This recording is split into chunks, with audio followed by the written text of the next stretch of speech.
শুভ সাংবাদিক তার দলবল নিয়ে এখানে এসে আবার খুঁটি গাড়া এবং টেবিল রাখার ব্যবস্থা করে। আমি ওখানে বাধা দিলে এক পর্যায়ে আমার সতর্ক বিতর্ক অনেক কিছু হয়। চ্যালেঞ্জ করে যে আমার দোলনা নৌকা এবং চরকি এখানে উচ্ছেদ করে দেবো এবং বাজার ভেঙে দেবো 5 দিনের ভিতরে যদি না বসতে দেন। আমি যাই নির্বাহী অনেক জায়গা আছে, বসো, হাট কমিটি ইজ্জতদার যেখানে বসাবে সেটা জায়গার মতো বসাবো ওখানে বসো। সে কোনো কথা না শুনে আমার সাথে এক পর্যায়ে ঝগড়াঝাটি করে, অনেক কিছু কথা বলে, চ্যালেঞ্জ দেয় উচ্ছেদ করে দেবো, এখানে অবৈধ দখল করে আছে। ওখানে তো অবৈধ দখল নাই, ওখানে তো 100-র উপরে 150 লোক বৈধভাবে ব্যবসা, হালালি ব্যবসা করে খাচ্ছে। এটা তো উপজেলা নির্বাহী অফিসের আন্ডারে। এখানে চেয়ারম্যান মেম্বার তদারকি করে এবং উপজেলা নির্বাহী অফিসার তদারকি করে, আর হাট কমিটি ইজ্জতদার দেখাশোনা করে। উনি প্রতিনিয়ত এটা খাজনা নেই, সামান্য কিছু খাজনা নেই, সে তারও কথা শুনে না। এবং এক পর্যায়ে এই শুভ সাংবাদিক অনেক উচ্চ কথা বলে আমাকে, খারাপ ভাষায় কথা বলে, চ্যালেঞ্জ করে। আমি তাকে কিছু বলে নিয়ে চলে যাই। এই পরিবেশ সূত্রতা ধরে নিচে একটা বড় নৌকা থাকে, মেদমুখী নৌকা।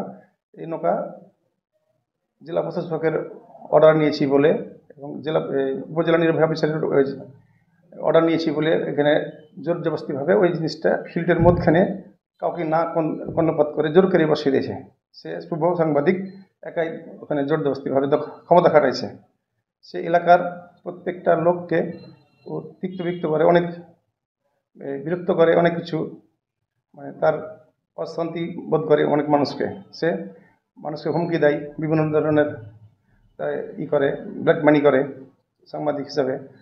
আগে তো ছিল ছাত্রলীগের ইউনিয়ন সেক্রেটারি, সে তো বহিষ্কৃত দলের ইউনিয়ন সেক্রেটারি।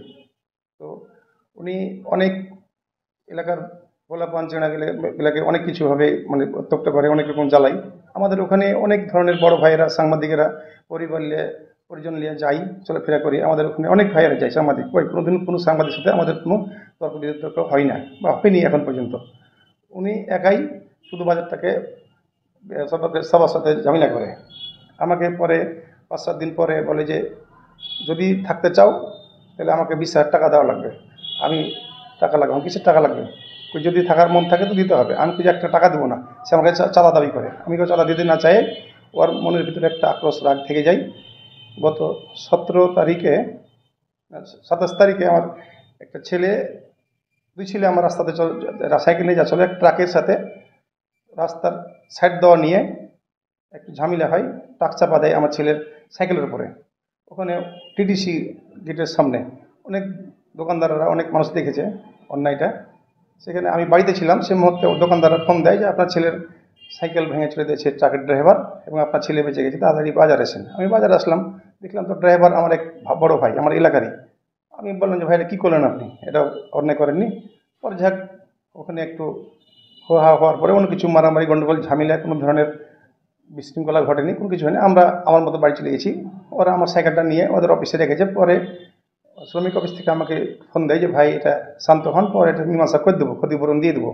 আমি এই ব্যাপার নিয়ে আর কোনো মাথা ঘামাইনি। ওখানে কোনো ধরনের গন্ডগোল মারামারি পিটাপিটি হয়নি। এই শুভ সাংবাদিক কুষ্টিয়াতে আছে বর্তমানে। উনি ওখান থেকে শুনেছি যে ঝামেলা হয়েছে। ও আমার নামে মিথ্যা অপবাদ, মিথ্যা অপচার, মিথ্যা খারাপ। শুভ সাংবাদিকের তীব্র নিন্দা জানাই এবং প্রতিবাদ জানাই এবং প্রশাসনকে আমি দৃষ্টি আকর্ষণ করতেছি। উনি একজন আওয়ামী লীগের ছিল দোসর, উনি এখন ওপেন ঘুরে বেড়াচ্ছে। পুলিশকে এবং সেনাবাহিনীকে অনুরোধ করছি ওনাকে আইনের আওতায় নেওয়া হোক। আর আমার এলাকাতে কোনো কিছু আমার অফেন্স কিছু নাই, ও একটার পর একটা নিউজ করতেছে, একটার পর একটা আমার অপপ্রচার করতেছে। আর আমার ছেলে কমেন্টের উত্তর কিছু দেওয়াতে উত্তপ্ত হয়ে ও 5টা ছেলে পাঠায় আমার ছেলের কাছে। আমার ছেলেকে হুমকি দেয় যে আমি কুষ্টিয়া থেকে আসি, ওকে বাদ দিয়ে আমি ওকে ফাঁসি দেবো, এরকম হুমকি দেয়। আর শুভ সাংবাদিক তো একজন নিয়মিত নেশায় আসক্ত, সে নিয়মিত ফেন্সিডিল খাই, নিয়মিত ইয়াবা খাই। আর আমি আমার দলীয়ভাবে আলোচনা করার পরে এটা আইনগতভাবে ব্যবস্থা নেব আমি শুভ সাংবাদিকের বিরুদ্ধে। আমি অবশ্যই তার বিরুদ্ধে কিছু না কিছু করতে হবে, কারণ অনেক কিছু আমাকে ডিস্টার্ব করেছে, বিরক্ত করেছে, আমার মান সম্মান ইজ্জত নিয়ে খেলেছে।